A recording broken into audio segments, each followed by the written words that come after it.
Good morning बच्चों। कैसे हो आप लोग? शुरू करते हैं आज की क्लास। और सारे टॉपिक्स लगभग लगभग खत्म करने के बाद एक टॉपिक हमारा मेन और रह जाता है, जिसके शायद इस बार आने के चांसेस ज्यादा है, क्योंकि काफी टाइम से ये वाला टॉपिक टच नहीं किया सीबीएसई ने। तो मैं इसको इम्पोर्टेंट मार्क कर देता हूँ बच्चों। Relief remedies available to consumers. थोड़ा चैप्टर के अगर आपको वापस से बैक में लेके जाऊं आपको, तो थोड़ा अगर आपको ख्याल हो, इस एक्ट ने, कोपरा 2019 ने 3 चीजें दी थी हमें। एक राइट्स, एक सेफगार्ड और 3 टियर मशीनरी। राइट्स हम पढ़ चुके हैं बच्चों डिटेल में। 3 टियर मशीनरी हम अभी खत्म करके आए हैं, लास्ट 2 क्लास में हमने वो खत्म किया है।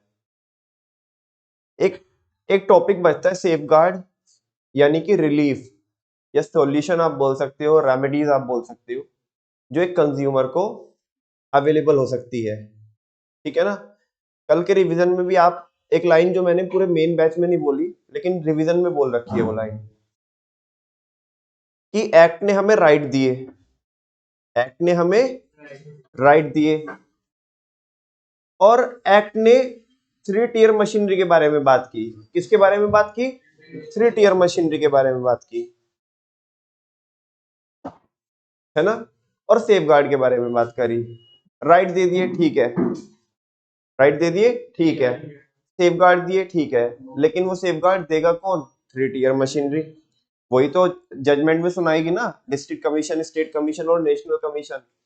तो अभी जो रिलीफ है, रिलीफ, वो रिलीफ कौन दिलवाने का काम करेगी आपको? 3 टियर मशीनरी। तो राइट आपको मिले, 3 टियर मशीनरी स्टैब्लिश की है, वो काम क्या करेगी? ये सेफगार्ड दिलाने का आपको काम करेगी, ताकि आपके इंटरेस्ट का प्रोटेक्शन हो सके और प्रमोशन हो सके। आपके बोले तो कंज्यूमर के इंटरेस्ट का प्रोटेक्शन और प्रमोशन हो सके।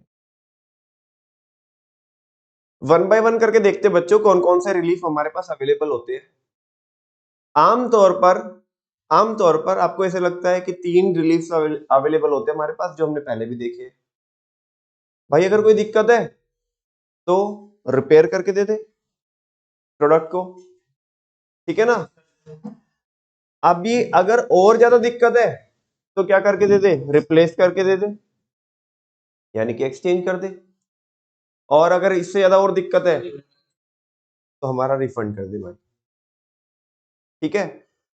और मैं आपको पूछना चाहता हूं बच्चों, एक सेलर के लिए, ठीक है यार, उसका प्रोडक्ट खराब निकल गया, अच्छी बात है, मतलब उसके पास राइट्स है, सारी चीजें है, कोई दिक्कत नहीं है, ठीक है। लेकिन अगर तुम एक बारी के लिए कंज्यूमर को भूल करके, मतलब ये टॉपिक आपके माइंड में डालना चाहता हूं, एक बार कंज्यूमर को तो साइड कर दो, ऐसा सोचो ही मत कि हम ये कंज्यूमर के लिए पढ़ रहे हैं, ठीक है? एक बार ऐसा सेलर की आत्मा अपने अंदर घुसा के देखो। सेलर के लिए दुख, दर्द और पीड़ा का लेवल बढ़ता जा रहा है कि नहीं बढ़ता जा रहा है?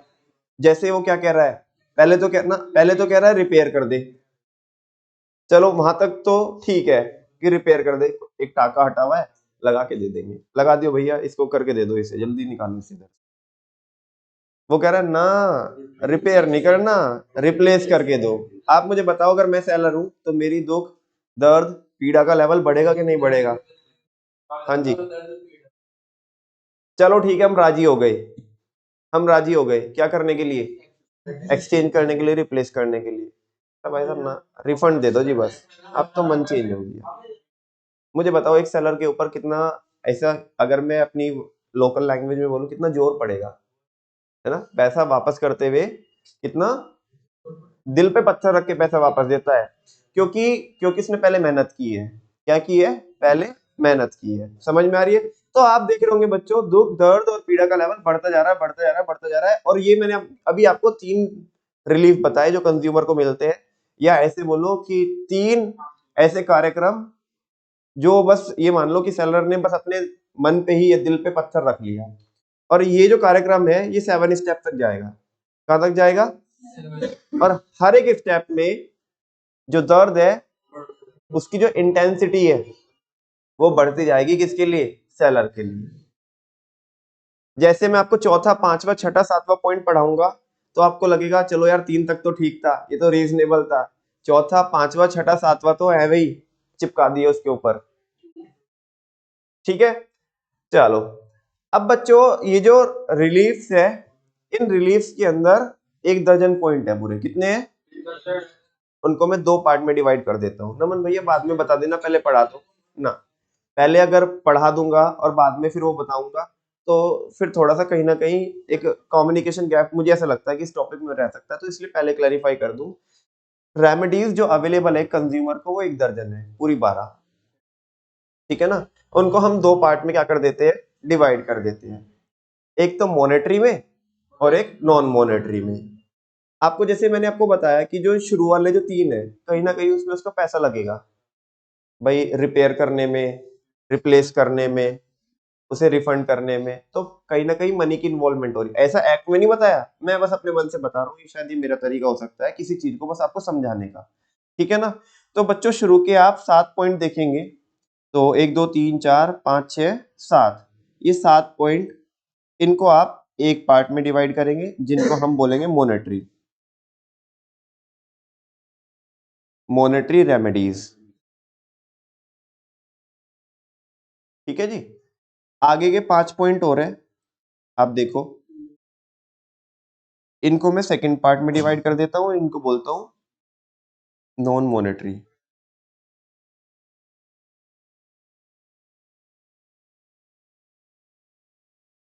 ठीक है। अब हमारे लिए आसान हो जाएगा। सारे बच्चों को पता है जब हम रेस्पॉन्सिबिलिटीज पढ़ते हैं तो रेस्पॉन्सिबिलिटीज कितनी होती है, कंज्यूमर की रिस्पॉन्सिबिलिटीज कुल 3, 10 होती है। उसको हमने किस स्टोरी से किया। इस चैप्टर में अगर आप देख रहे होंगे तो कितनी वाइड वैरायटी है, कहीं पे एम्प्टी है, कहीं पे एक स्टोरी है, कहीं पे जेस्चर्स है ना। तो पूरा चैप्टर ही ये इंटरेस्टिंग है, अलग अलग फॉर्म में हमने इसे पढ़ा है। शुरू करते हैं बच्चों बिना किसी भूमिका के। Relief, if the consumer court और रिड्रेसल एजेंसी, रिड्रेसल एजेंसी कौन, अरे वही 3 tier जुडिशियल मशीनरी। या तो उसे कंज्यूमर कोर्ट बोलो या रिड्रेसल एजेंसी बोलो, या आप क्या बोलो उसे, 3 tier मशीनरी बोलो, 3 tier जुडिशियल मशीनरी बोलो। ठीक है ना।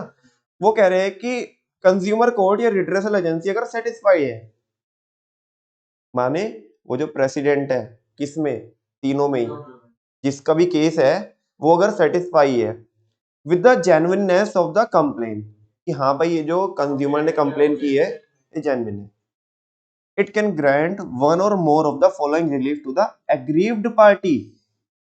ये जो नीचे लिखे है इनमें से या तो कोई एक, या इनमें से किन्हीं 2 या 3 या उससे ज्यादा का कॉम्बिनेशन क्या कर सकता है, जजमेंट के तौर पे सुना सकता है, जो किसका काम करेंगे, रिलीफ का काम करेंगे, किसके लिए, एग्रीव्ड पार्टी के लिए।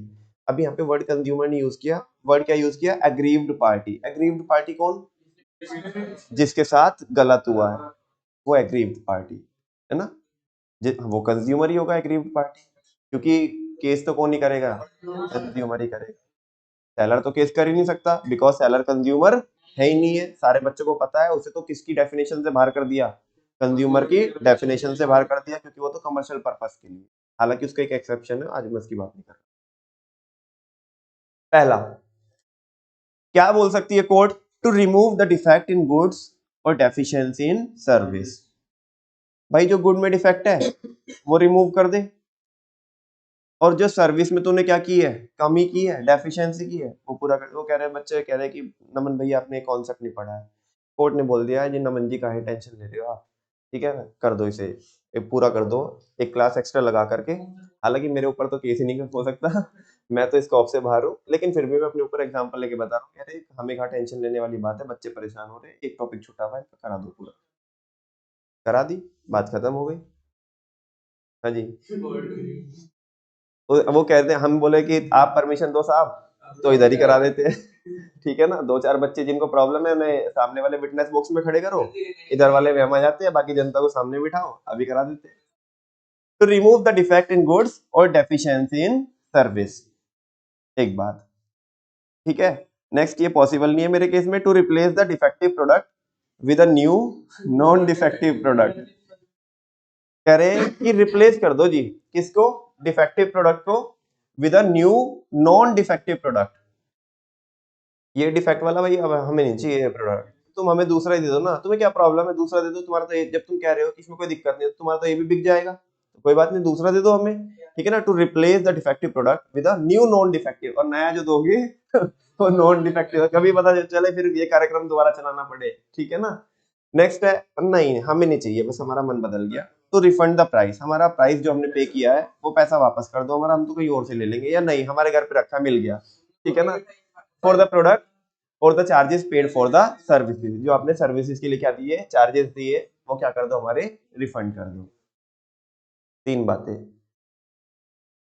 डिफेक्ट को रिमूव करने में माने सिंपली रिपेयर करने में थोड़ा दर्द होगा, रिप्लेस करने में उससे ज्यादा दर्द होगा, और रिफंड करने में उससे भी ज्यादा होगा।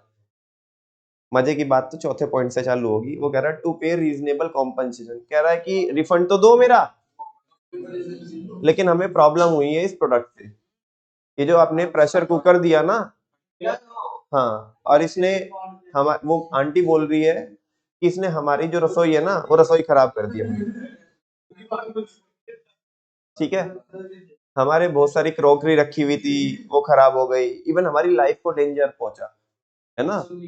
वो तो बच गई, ऐसे बोल रही है, वो तो बच गई, मैं ऐसे बोल रही है आंटी, बच गई, वरना तो पता नहीं भैया आज क्या होता, ठीक है।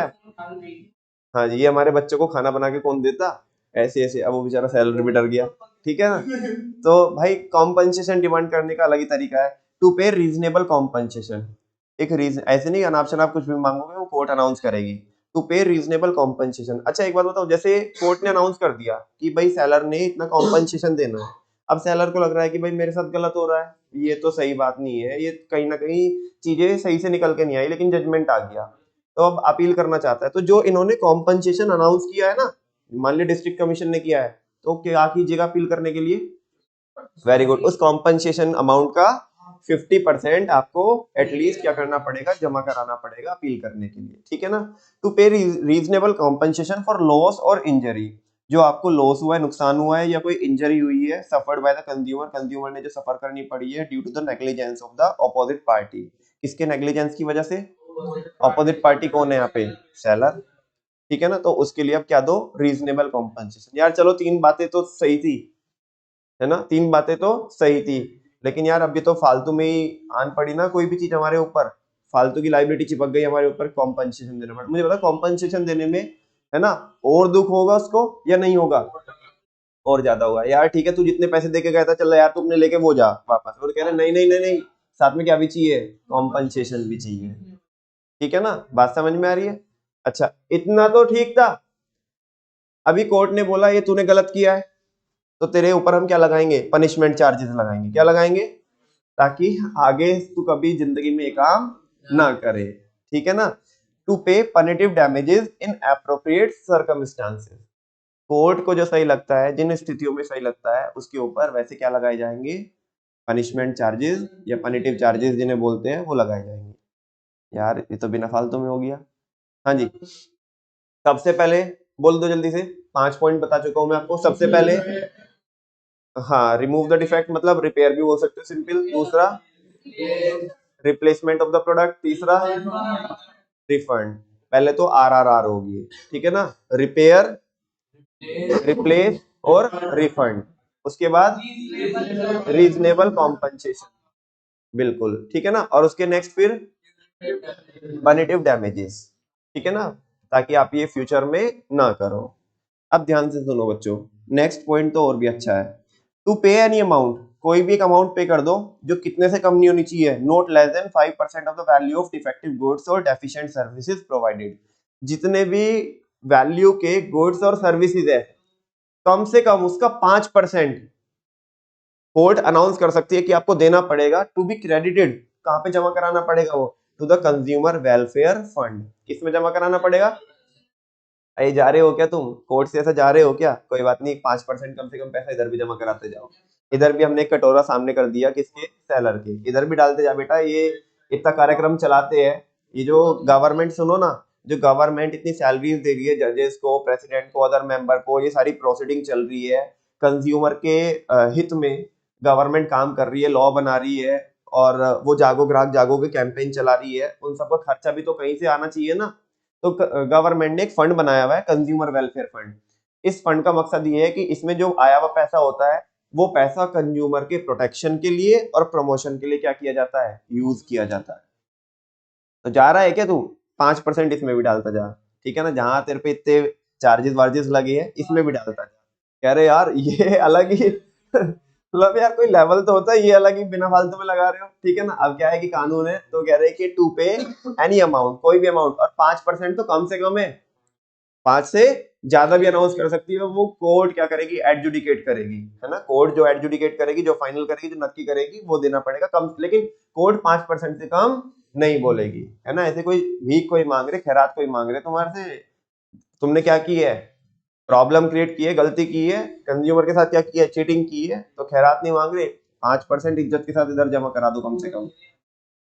To pay any amount not less than 5% of the value of the defective goods or deficient services provided to be credited to the consumer welfare fund or any other organization person to be utilized in the prescribed manner। यार नमन भैया ये तो समझ में आता है, ये नहीं समझ में आया बाद में और वाला। या तो वो बोल रहे इतना तो समझ में आता है, या तो कोर्ट ये बोलेगी कि भाई कंज्यूमर वेलफेयर फंड में क्रेडिट कर दे, ये आगे क्या लिखा है और के बाद, या किसी अदर ऑर्गेनाइजेशन या पर्सन को दे दे to be utilised in the prescribed manner, जो किस मैनर में यूटिलाइज करे उस पैसे को, मतलब ऐसा तो कहीं लिखा नहीं है, उसने बोला प्रेस्क्राइब्ड मैनर। अब इसकी भी कहानी है, वो समझो बच्चों। एक तो होता है एक्ट, क्या होता है एक्ट, और जब एक्ट बनता है तो एक्ट लोकसभा से और राज्यसभा से क्या होना चाहिए, पास होना चाहिए, और फिर उसके ऊपर कंसेंट देनी चाहिए किसने, मतलब जो प्रेसिडेंट होता है हमारा, उस पे उसे क्या करने चाहिए, सिग्नेचर करने चाहिए, तब वो एक्ट हमारे देश के अंदर कोई भी कानून जो होता है वो एप्लीकेबल होता है। ये मैंने बहुत कट शॉर्ट में आपको प्रक्रिया बताई किसी भी कानून की। पहले वो लोकसभा में डिस्कशन के लिए जाएगा, वहां से पास होगा, फिर राज्यसभा में जाएगा, वहां से पास होगा, फिर उसके ऊपर सिग्नेचर करेगा कौन, हमारा प्रेसिडेंट, देन उसकी नोटिफिकेशन आएगी ऑफिशियल गैजेट में, तब कोई भी कानून क्या होता है भारत के अंदर अप्लाई होता है। समझ में आ रही है बात। अब अगर कानून में अमेंडमेंट करनी है, लॉ में क्या करनी है, अमेंडमेंट करनी है, तो बेटा बहुत लेंथी प्रोसीजर है, लोकसभा से राज्यसभा से पास कराना और फिर प्रेसिडेंट के सिग्नेचर कराना, कोई ऐसे सिंपल काम कोई है ना। लोकसभा वाले वो भी खाली कोई ना बैठे हैं, उनके भी सेशन चलते हैं, जैसे मॉनसून सेशन चलता है ना, अभी विंटर सेशन चलता है लोकसभा का, तो उसमें लाना पड़ेगा। तो ये बहुत टिपिकल प्रोसेस है। और फिर पता नहीं सामने अपोजिशन पार्टी भी है, गवर्नमेंट वाले बंदे भी है, ठीक है ना, तो पता नहीं पास हो या नहीं हो। कुछ चीजें तो ऐसी होती है जो बहुत क्रूशियल होती है और वही एक्ट में लिखी जाती है, लेकिन जो प्रोसीजरल पार्ट होता है, प्रोसीजरल पार्ट होता है जिसके मतलब जिसमें बहुत ज्यादा फर्क नहीं पड़ता है, मतलब वो बहुत ज्यादा, ऐसे बोलो कि वो बोलते हैं ना के आर एज, बोलते के आर एज की रिजल्ट एरिया, जैसे कंट्रोलिंग में पढ़ के आते थे, जो के आर एज है वो तो कानून में लिखेंगे, लेकिन एक चीज होती है रूल्स। क्या होते हैं रूल्स। रूल्स जो करंट में गवर्नमेंट है ना, वो अब वो बना सकती है ना, मतलब वो प्राइम मिनिस्टर वगैरह वो अपने इंटरनली क्या कर सकते हैं, रूल्स फ्रेम कर सकते हैं। अब रूल्स में अधिकतर प्रोसीजरल पार्ट होता है कि भाई इसको कैसे कैसे हम अप्लाई कराएंगे, ये वो इसमें ऐसे। तो जब भी कानून में ऐसा लिखा रहता है ना, एक्ट के अंदर ऐसे लिखा रहता है, जैसे यहाँ पे लिखा है utilised in the prescribed manner, मतलब बाद वाले जो शब्द है प्रेस्क्राइब्ड मैनर, तो समझो यहाँ पे किसको रेफर कर दिया गया, रेफर टू रूल्स। मतलब ये जो प्रेस्क्राइब्ड मैनर लिखा है, यहाँ तो बताया नहीं कि ये प्रेस्क्राइब्ड मैनर क्या है, लेकिन ये प्रेस्क्राइब्ड मैनर डिफाइन कहाँ पे होगा, रूल्स में। कहाँ पे होगा, रूल्स में।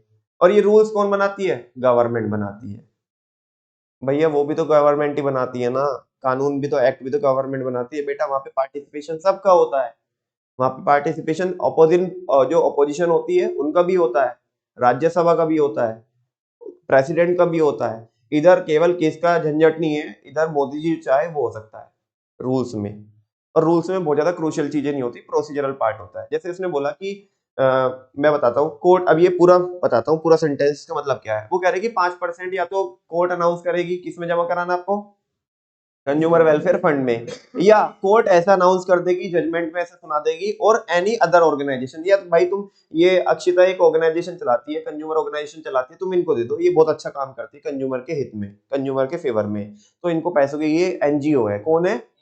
इसी के साथ साथ बच्चे अगले टॉपिक्स हमारे एक्टिवेट हो गए, ठीक है ना, कि ये एक बहुत अच्छी एक्टिविस्ट है जो कंज्यूमर के फेवर में काम करती है, बहुत अच्छा ऑर्गेनाइजेशन चलाती है, इनको फंड्स की जरूरत होती है, तो कोर्ट को ऐसा पता है, ठीक है ना, इधर रजिस्टर्ड है इनका, तो उन्होंने बोला इनके ऑर्गेनाइजेशन को तुम ये 5% पैसा जमा करा दो, या इनके ऑर्गेनाइजेशन को तो नहीं, किसी डेजिग्नेटेड या स्पेसिफाइड पर्सन को, है ना, जिसको कोर्ट बोलेगी कि अगर वो ऐसा कुछ काम कर रहा है, कोई इंडिविजुअल, ठीक है ना, टू बी यूटिलाइज, जो इन्हें यूटिलाइज करेगा, किस मैनर में? प्रेस्क्राइब्ड मैनर में। प्रेस्क्राइब्ड मैनर कहां पे लिखा होगा? रूल्स में। यानी कि जो अक्षिता जो पैसा यूटिलाइज करती होगी, वो कैसे करती होगी? प्रेस्क्राइब्ड मैनर में। प्रेस्क्राइब्ड मैनर जो कहां पे लिखा है? रूल्स में। यानी कि जैसा रूल्स में लिखा है कि अगर कोई इंसान ऐसा ऐसा कंज्यूमर के हित में क्या करता है, पैसा खर्च करता है, तो फिर उसको हम क्या करा देंगे, वो 5% वाली अमाउंट कोर्ट क्या करा सकती है, जो भी चीटिंग करेगा उससे दिलवा सकती है। समझ में आ रही है आपको बात? भाई या तो गवर्नमेंट ने खुद का फंड बना के रखा है ना, तो गवर्नमेंट कह रही है हमारे फंड में डाल दो, हम भी तो लोगों के लिए, कंज्यूमर के लिए काम करते रहते हैं, तो ठीक है। बाकी केवल हमारे से कुछ नहीं होगा, और भी मार्केट में ऐसे बहुत सारे लोग हैं जो वाकई में कंज्यूमर का क्या चाहते हैं, उनके इंटरेस्ट को प्रोटेक्ट करना चाहते हैं और प्रमोट करना चाहते हैं, तो उनको भी फंड्स की, भाई जो एनजीओ है उनको भी तो फंड्स की जरूरत होती है, तो एक टाइप से ये पैसा किसी एनजीओ को दिलवा दिया, जो पैसा ऐसे यूटिलाइज करेगा इन द प्रेस्क्राइब मैनर, जो किसमें लिखा है। ऐसा नहीं तुम उधर एनजीओ बना के बैठ गए और अपनी सैलरी निकाल रहे हो, महीने की 5-5 लाख रुपए सैलरी निकाल रहे हो, मजे ले रहे हो, पार्टी कर रहे हो, ये कर रहे हो, वो कर रहे हो, ऐसा नहीं है, ठीक है ना। वो पैसा जो आया है वो प्रेस्क्राइब मैनर में, मतलब जिस मकसद के लिए आया है उस मकसद के लिए ही क्या होना चाहिए, यूज होना चाहिए। बात समझ में? पता पड़े कि तुमने पैसा ले लिया, उधर से वो पैसा तुम लगा रहे हो लोगों का धर्म परिवर्तन करने में, तो भाई गवर्नमेंट डंडा कर देगी उधर, वैसे भी ये मिनिस्ट्री किसके पास है? अमित शाह के पास है। समझ में आ रही है बात? तो वो डंडा कर देगा। अभी उस पे भी एक एक्ट लगता है, समझ में आ रही है? Foreign contribution regulation act, FCRA, ठीक है। जैसे ऐसा करते हैं ना कि कई बार ऐसा होता है कि बहुत सारी हमारे ऑर्गेनाइजेशन, सॉरी हमारी कंट्री के अंदर बहुत सारी संस्थाएं ऐसी होती है जिनको फॉरेन कंट्रीब्यूशन मिलता है। क्या मिलता है? यानी कि फॉरेन से ग्रांट मिलती है, ऐसे नहीं ले सकते फॉरेन से ग्रांट, ठीक है ना, पूरा कंप्लायंस करना पड़ता है उसके लिए। क्या पता वो फॉरेन वाले क्यों ग्रांट दे रहे भाई, तुम इधर मान लिया अगर तुम्हें इधर जो क्रिश्चियन कंट्रीज है उनसे तुम्हें भर भर के ग्रांट आ रही है तुम्हारे ऑर्गेनाइजेशन को, भाई क्यों दे रहे हैं? अपने अपने वहां पे दे लेना कंट्री में, वो यहाँ पे क्यों दे रहे हैं? वो ऐसे चैरिटी क्यों कर रहे हैं? अब मान लो वो यहाँ पे चैरिटी कर रहे हैं, वो इसलिए कर रहे हैं, इसलिए पैसा दे रहे हैं ताकि तुम यहाँ पे लोगों को क्या बनाओ, क्रिश्चियंस बनाओ, है ना, कन्वर्ट करो लोगों को, इसमें यूटिलाइज करो। तो ऐसा वो पूरा उसके ऊपर क्या लगता है, आरबीआई की भी गाइडलाइंस रहती है उसमें, और उस पे एक एक्ट लगता है फॉरेन कंट्रीब्यूशन रेगुलेशन एक्ट। तो ऐसे ही मान लिया आपने खोल के तो बैठे, आपने बाहर दुकान तो लगाई है किसकी, कंज्यूमर एसोसिएशन की, कंज्यूमर ऑर्गेनाइजेशन की, अंदर काम उसमें कुछ और ही चल रहा है, ऐसा नहीं हो सकता है। तो प्रेस्क्राइब्ड मैनर में होना चाहिए, किसमें होना चाहिए? तुम्हें समझ रहा है क्या? ठीक है। अभी ना सारी चीजें ठीक थी, वापस से आओ। उसने बोला रिपेयर कर दे, चल ठीक है कर देंगे, अगर रिप्लेस कर दे, थोड़ा दुख तो होगा, चल ठीक है फिर भी कर देंगे। भाई अब बच्चे की जान ही लेगा क्या? नहीं नहीं, बच्चे की जान ली कहाँ, अभी तो तू देख आगे, ठीक है ना, कॉम्पनसेशन भी दे, रीजनेबल कॉम्पनसेशन भी दे। इतना तो ठीक था, चल रीजनेबल कॉम्पनसेशन की तेरे को नुकसान हुआ है, वो बोल रहा है अभी कोर्ट ने बोल दिया एक और चार्जेस लगा दिए कि तेरे को ऊपर पनिटिव वो लगा दी, चार्जेस लगा दिए, तूने चीटिंग की है ताकि आगे से ना करे। इतना भी चलता था तो आगे, हाँ, जा रहा है कि तू, जा रहा है कि तू ऐसे खाली जाएगा क्या? अभी जैसे कहीं ऐसे होता ना कि उधर आते, हमारे यहाँ पे तो रहता ही है, इधर इंडियन कल्चर में तो रहता ही है कि मेहमान आया है तो जाते हुए भले ही वो मिलाई बोल रहा है ना, कि ऐसे ना ना तो करते रहते बच्चे भी, नहीं नहीं नहीं ना नहीं रहने दो, इसकी कोई जरूरत नहीं है, अरे तुम दो ना, 2 बार ना करके अंदर रखो सीधा। तो ये ऐसा ही है भैया, ये लॉ भी, ये लॉ भी उसी कल्चर से प्रेरित है। कह रहे तू जा रहा है क्या, ऐसे खाली हाथ जाएगा क्या? इधर कुछ तो दान पुण्य करके जा, 5% डाल के जा, किसमें? हाँ जी, कुछ तो दान पुण्य किसमें करके जा, कंज्यूमर वेलफेयर फंड में। वैसे भी कंज्यूमर वेलफेयर फंड है, कौन सा फंड है? मत डाल यार, ए सुनो ना, हमारे हमारे वेलफेयर फंड में मत डाल, ठीक है ना, इसके में डाल दे, ये भी तो वही कार्यक्रम कर रहा है, ठीक है ना, इसको दे दे वो पैसा, ये भी उसी के हित में काम करता है कंज्यूमर के, है ना। लेकिन ये बंदा जो पैसा यूटिलाइज करेगा वो प्रेस्क्राइब्ड मैनर में करेगा, पता चले उसने अंदर और कुछ कार्यक्रम चला के रखा है, नहीं, ठीक है ना।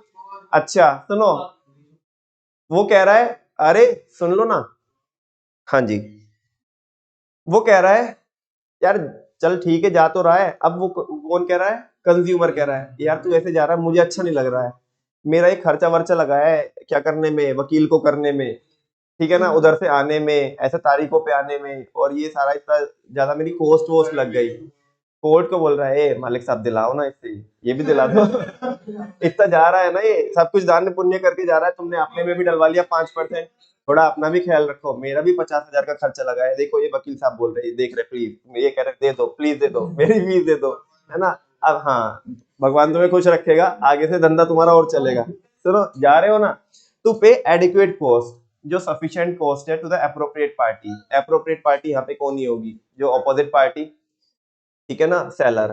तो जो एप्रोप्रिएट पार्टी है उसकी जो खर्चा वर्चा लगा है उसे वो भी क्या करा दो, दिला दो, ऐसा अनाउंस कर सकती है कोर्ट।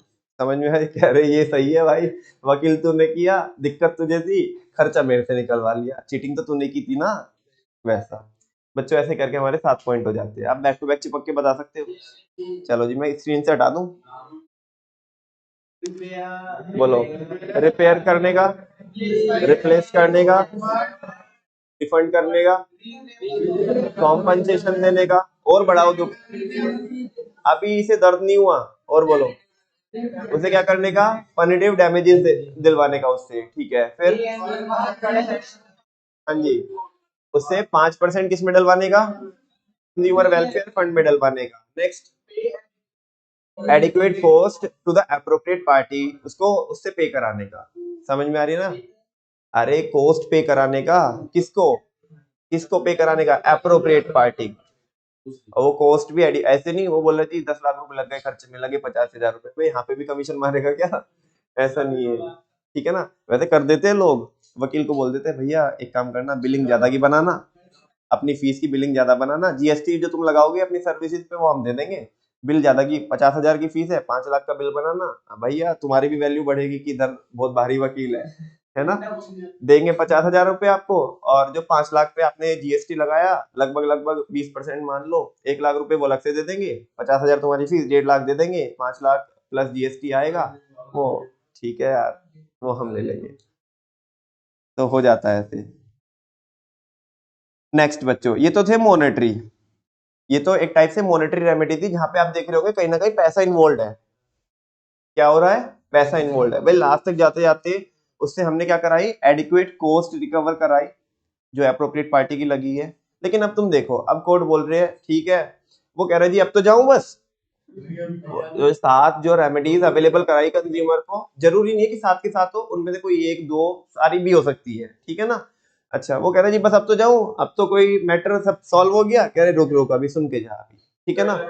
टू डिसकंटिन्यू अनफेयर और रेस्ट्रिक्टिव ट्रेड प्रैक्टिसेस, देख तेरे ऊपर हमने पनिटिव चार्जेस लगाए थे, नहीं लगाए थे, वो तुझे पता क्यों लगाए थे, ताकि ये फ्यूचर में तू ना कर, अभी सामने से बोल के कह रहा हूं, टू डिसकंटिन्यू अनफेयर और रेस्ट्रिक्टिव ट्रेड प्रैक्टिसेस, ये जो तू कर रहा है ना बेटा, ये बंद कर दे, ठीक है ना। इस बार तू इधर चमका ना, तू इधर इधर चमका, कोई भी किसी ने भी तेरे को ठोका इधर आकर के, ठीक है ना, तो इस बार अच्छा नहीं होगा तेरे साथ, ठीक है ना। तो इसलिए हम तेरे भले के लिए कह रहे हैं, टू डिसकंटिन्यू अनफेयर और रेस्ट्रिक्टिव ट्रेड प्रैक्टिसेस, ये जो तू कर रहा है ये बंद कर दे, and not to repeat them in the future, और इसको फ्यूचर में क्या मत करना, रिपीट मत करना। ये कोर्ट उसको क्या दे रही है, हिदायत दे रही है, मतलब ऐसे रिक्वेस्ट नहीं कर रही है, ऑर्डर ही मान लो भाई कोर्ट, क्योंकि वो कोर्ट ऐसा रिक्वेस्ट कोई ना करेगी, आपको पढ़ने में ऐसा लग रहा होगा कि ये हिदायत दी जा रही है इसको, ठीक है ना, लेकिन भैया ये ऑर्डर है ना। अगर आप क्या करोगे, मान लिया वो फिर चमका इधर,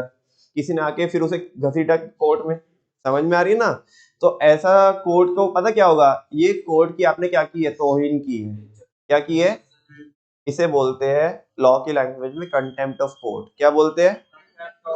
और इस बार अगर आप जो कोर्ट ने बोला वैसा आपने नहीं किया, वापस से तुम कोर्ट में दिखे, फिर किसी ने तुम्हें घसीटा कोर्ट में, ठीक है ना, तो इस बार तुमने कोर्ट के ऑर्डर की अवमानना की है, है ना, उसे बोलते कंटेम्प्ट ऑफ कोर्ट। इस बार जो आपके ऊपर पेनल्टी लगेगी वो कौन सी भी लगेगी, कोर्ट की तौहीन करने की भी पेनल्टी लगेगी। कोर्ट की बात नहीं मानी आपने, ठीक है ना। अच्छा, वो बोल रहे ठीक है चल आगे से मत करना। देख बेटा, not to offer hazardous goods for sale. जो डेंजरस होते ना, जो डेंजरस प्रोडक्ट होते हैं वो सेल नहीं करने का होता है कंज्यूमर को, भाई नुकसान हो जाता है, ठीक है ना, नहीं करने का। अच्छा, वो फिर ऐसा कोर्ट के मन में आया। अब ऐसा सोचो, तुम अपने मन में कहानी सोचो, जज के मन में पहले जज ने क्या बोला, देख भाई ये जो तू अनफेयर कर रहा है किसी भी प्रकार से, एक तो इसको बंद कर दे, ठीक है ना। और ये जो तू डेंजरस प्रोडक्ट बेचता है ना, कि भाई जो डिफेक्टिव प्रोडक्ट बेचता है जिनमें कोई मैन्युफैक्चरिंग डिफेक्ट रहता है, इसको बेचना बंद कर दे, ये ऑफर मत कर। अच्छा तो एक बात बता यार, तेरे पास कोई अभी ऐसा स्टॉक तो नहीं बचा हुआ इन प्रोडक्ट का, चल तू बेचना तो बंद कर देगा, है ना। जो बच रहा है ऐसा तो नहीं कि कोई तेरे पास स्टॉक लगा हुआ है, देखना, to withdraw hazardous goods from the market. जितना भी तेरा मार्केट में इधर सप्लाई हो रखी है या तेरे पास स्टॉक है वो सबको क्या कर ले, विड्रॉ कर ले। कभी पता पड़े कि वो बोले कि चल ठीक है आगे से तो बेचना बंद कर दूंगा लेकिन जो पड़ा पहले से तो निकालू, है ना, फिर कोई घसीटेगा तेरे को कोर्ट में। तो इससे अच्छा है कि जो तेरे पास है उसे क्या कर ले, विड्रॉ कर ले। समझ में आ रही है आपको बात? हाँ बोलो। 3 पॉइंट मैंने क्या बताया आपको। एक तो किसी भी प्रकार की अनफेयर ट्रेड प्रैक्टिस बंद कर दे। जो डेंजरस जो हजार्डस प्रोडक्ट तू बेच रहा है उन्हें बेचना बंद कर दे। अच्छा है क्या तेरे पास कोई अभी राइट नाउ अवेलेबल है तेरे पास कोई स्टॉक, इसे सबको क्या कर ले, निकाल, मार्केट से निकालो इसे, ठीक है ना, विड्रॉ कर लो। और ठीक है, अच्छा तुम तो मैन्युफैक्चरर हो ना भाई, आगे से बनाने का भी नहीं, कभी सपने में सोचने का भी नहीं। To stop manufacturing hazardous goods, hazardous goods के 3 पॉइंट हो गए, ठीक है ना। To stop manufacturing hazardous goods and offering hazardous service, ऐसी कोई सर्विस नहीं देनी जिससे सामने वाले की लाइफ किस में आ जाए, डेंजर में आ जाए, ठीक है ना। और फाइनली बच्चों, ये तू कार्यक्रम तो बंद कर ही दे सारा, ये जो ऐड देता है झूठ मूठ के ऐड देता है जहाँ पे तू मिसलीड करता है कंज्यूमर को, मिसगाइड करता है, ये ऐड देनी भी क्या कर दे, बंद कर दे। ये अभी तेरा ऐड चल रहा है ना मार्केट में, इस ऐड को क्या कर, बंद कर, ताकि बाकी लोगों के साथ क्या ना हो सके, गलत ना हो सके, कहीं वो ऐसे ना कि इस एड से क्या हो जाए, तेरे इन्फ्लुएंस हो जाए। तो टू इश्यू करेक्टिव एडवर्टीजमेंट, ये जो गलत वाला एड दे के रखा है तूने इसको तो बंद कर, और सही एड क्या कर, सर्कुलेट कर मार्केट में। To neutralise the effect of a misleading advertisement, ताकि जो रायता फैला है मिसलीडिंग एडवर्टीजमेंट से उसको तू समेट सके। 5 पॉइंट ये हो गए, 3 हजार्डस गुड्स के, एक एडवर्टीजमेंट का, एक अनफेयर का। सबसे पहले अनफेयर, 3 हजार्डस, एक एडवर्टीजमेंट का। जल्दी बोलो, बैक टू बैक 5 पॉइंट। जो नॉन मॉनेटरी, इसमें कहीं पे आपको ऐसा तो लग रहा है कि पैसा आ रहा है, इसमें तो कोर्ट ऑर्डर दे रही है नॉन मॉनेटरी वाले। पहला, अनफेयर ट्रेड प्रैक्टिस बंद कर दे।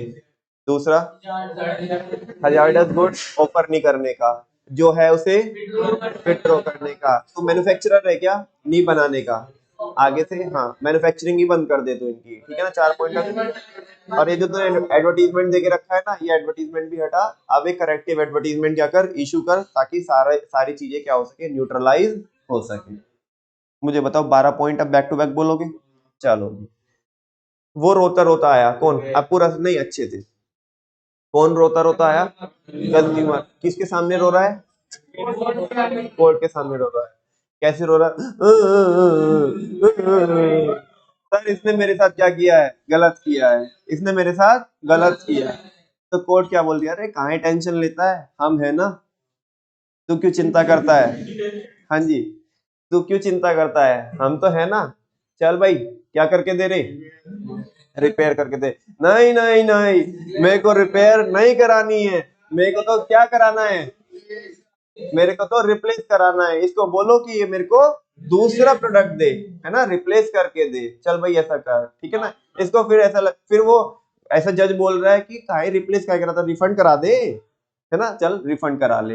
वो कह रहा है साहब काहे इतना दर्द बढ़ाए जा रहे हो आप, है ना, ऐसे ऐसे तो ये लेवल बढ़ते जाएगा, तू अभी रुक तो, अभी तो चालू ही हुआ है अभी तो तेरे को महसूस भी नहीं हुआ, अभी तो तेरे को महसूस कराएंगे, ठीक है ना। चौथे में रीजनेबल कॉम्पनसेशन, है ना। अब मान लिया कोई भाभी जी आई उधर कोर्ट में, तो जज बोल रहा है अरे भाभी जी कोई आपको कॉम्पनसेशन वॉम्पनसेशन चाहिए, हाँ चाहिए मेरे को दिलवाओ ना, हाँ जी, दिलवाओ ना। तो ठीक है, ए दे रे, भाभी बोल रही है दे, ऐसे ठीक है ना, विद ड्यू रेस्पेक्ट बोल रहा हूँ, ठीक है ना। हाँ जी, चौथा चौथा पॉइंट हो गया। पांचवा पॉइंट, ये तूने, ये जो तूने किया ना भाभी जी के साथ, ये बहुत गलत किया है। तू आगे से नहीं करे तो तेरे को हम क्या लगा रहे हैं, पनिशमेंट चार्जेस लगा रहे हैं। क्या लगा रहे हैं? Punishment charges. और तू रुक, अब कहाँ जा रहा है? इधर कुछ दान पुण्य का कार्यक्रम करके जा, 5% इधर डाल के जा। अदरवाइज ये भाभी जी की एक और साथ में उनकी सहेली है, वो भी है, दूसरी भाभी जी है ना, वो भी ऐसे कुछ काम, वो भी ऐसा कुछ काम करती है कि कंज्यूमर के फेवर, ए छपरी, कंज्यूमर के फेवर में काम करती है। किसके फेवर में काम करती है? वो उसके उनके खाते में डलवा दे 5% पैसे, ठीक है ना। वो बहुत अच्छा दान पुण्य का वो भी काम करती है, लोगों के हित में काम करती है। समझ में आ रही है? इतने में कौन रो पड़ा? इतने में वो भाभी जी खुद रो पड़ी। सेलर नहीं, भाभी जी खुद रो पड़ी। अरे सर, तुम सबको दिलवा रहे हो।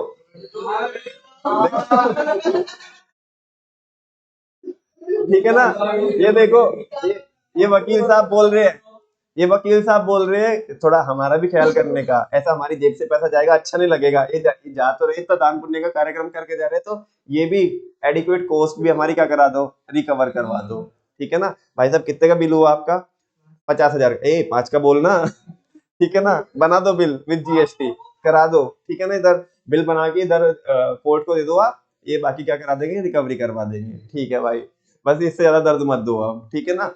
अब कह रहा है साहब अब तो जाऊं, अब तो जाऊं। ए रुक, यहीं पे आ, विटनेस बॉक्स में आ। ठीक है ना। ये जो तू गलत गलत करता है ना, चलो ये तो ठीक है, एक भाभी के साथ किया, किसी के साथ भी नहीं करने का। अनफेयर ट्रेड प्रैक्टिस नहीं करने का, समझा क्या? दूसरा, दूसरा, ये जो हजार्डस गुड्स तू ऑफर करता है, ये नहीं करने का। अच्छा तेरे पास कुछ है क्या, कुछ स्टॉक है क्या, उसे विड्रॉ करने का। क्या करने का? विड्रॉ। उसे क्या करने का? विड्रॉ करने का। ठीक है ना। और आगे से मैन्युफैक्चर भी मत करना। और ये जो झूठा एडवर्टीजमेंट देके रखा है, जिससे तू ऐसे ऐसे इनोसेंट भाभीियों को क्या करता है, तो इन्फ्लुएंस करता है। ठीक है ना। नहीं करने का, नहीं करने का। ठीक है ना। ये भुक्तभोगी है, इसे संभालो भाई। हाँ जी। तो वो कह रहे हैं कि न्यूट्रलाइज करने के लिए करेक्टिव एडवर्टीजमेंट इशू करने का। मैं नहीं बोलूंगा, अब तुम बोलो 12 पॉइंट जल्दी से, बहुत जल्दी से।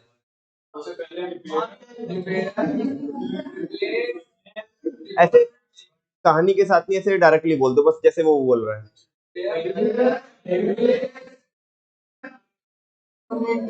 कॉम्पनसेशन,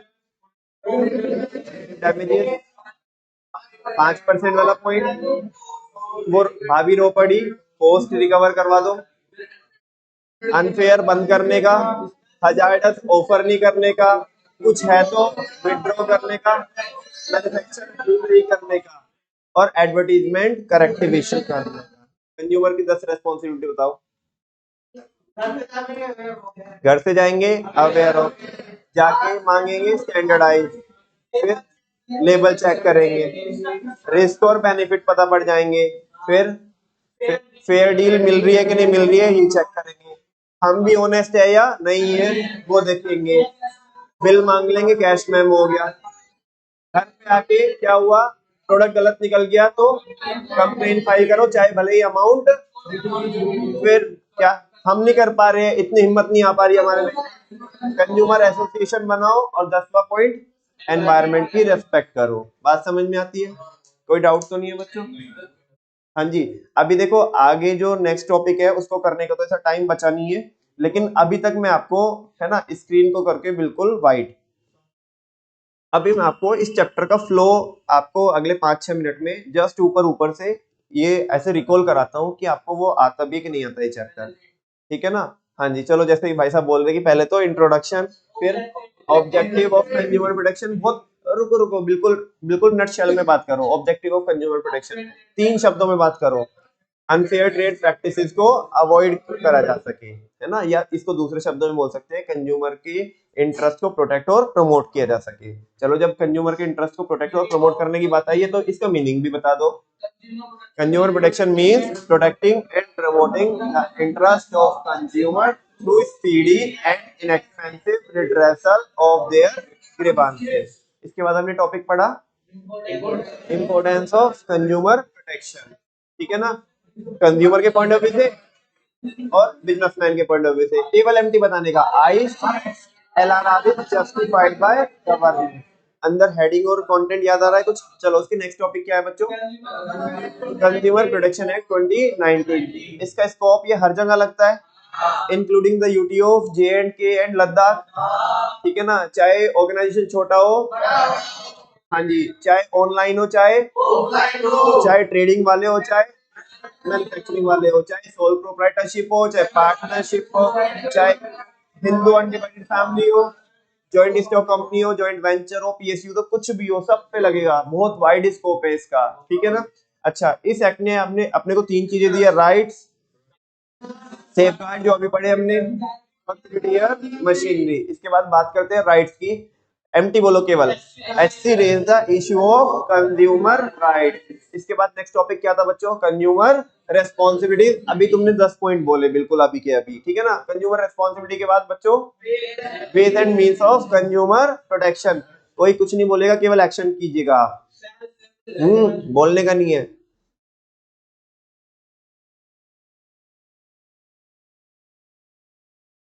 अब बोलने का, हाँ आप बोलो।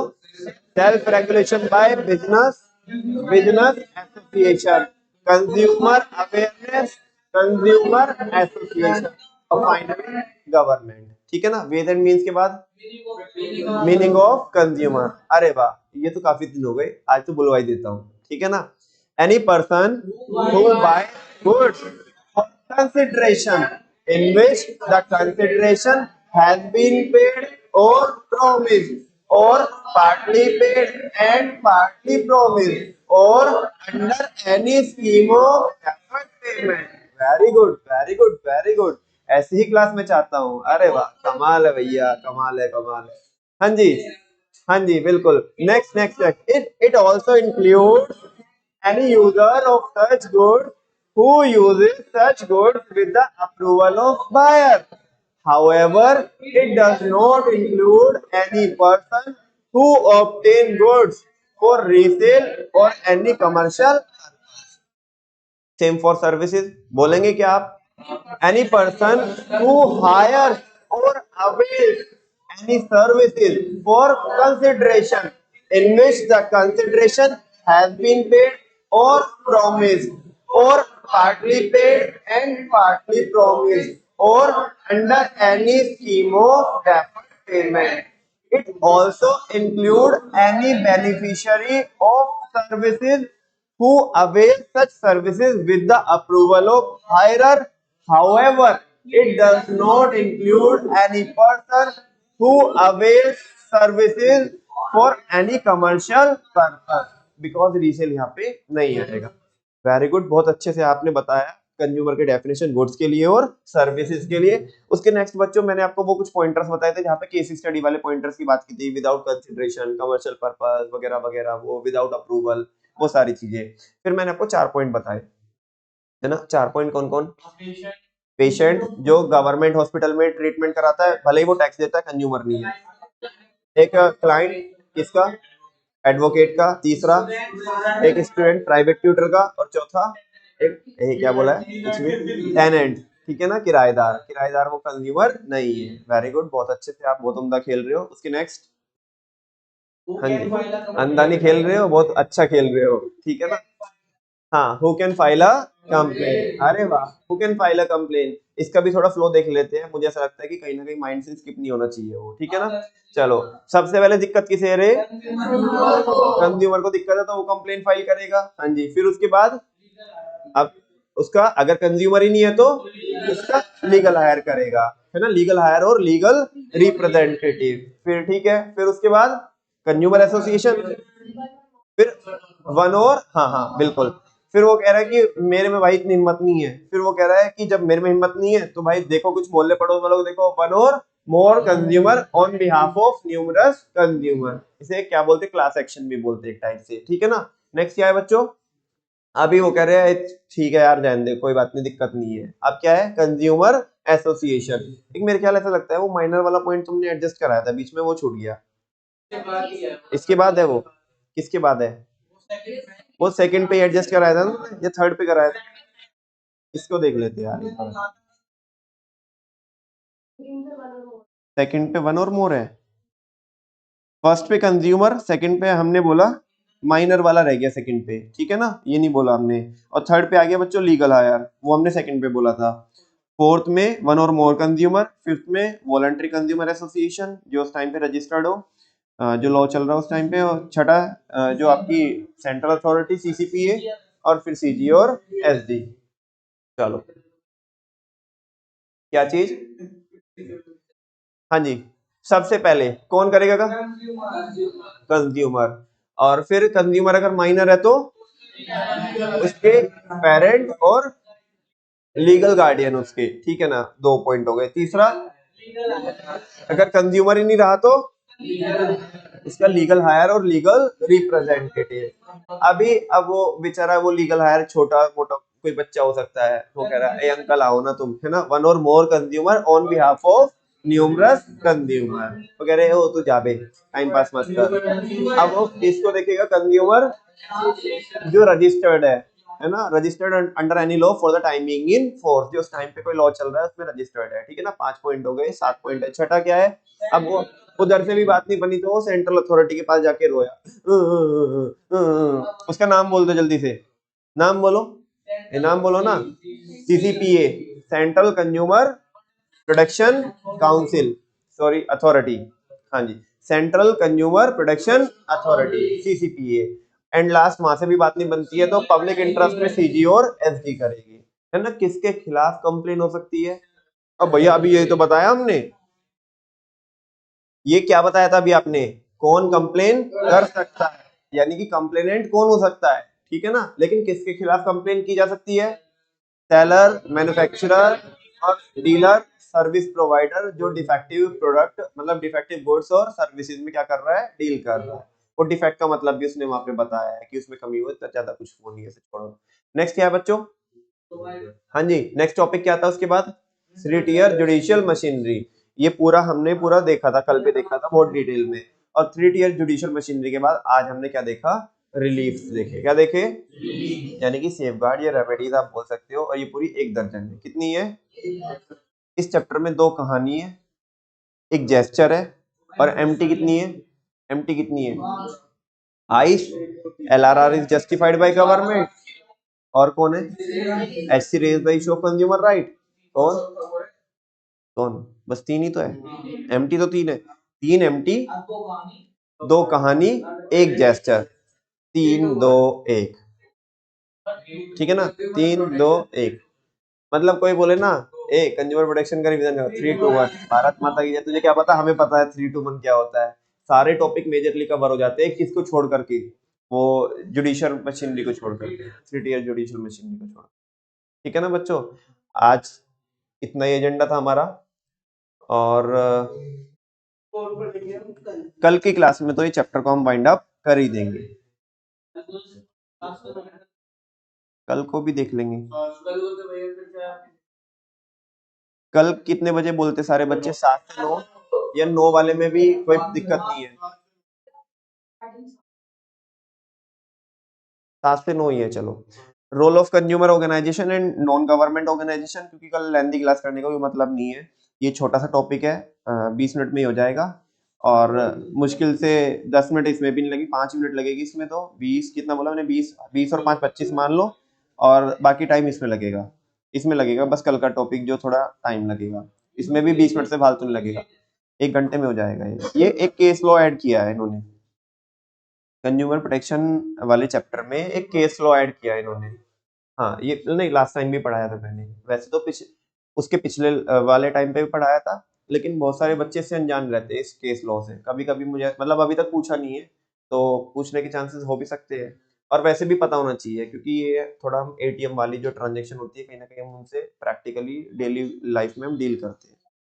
थैंक यू वेरी मच बच्चों, आज के लिए इतना ही करते हैं, कल इस चैप्टर को पक्का पक्का वाइंड अप करेंगे। और परसों को 28 तारीख है, परसों को इसका होगा रिवीजन, ठीक है।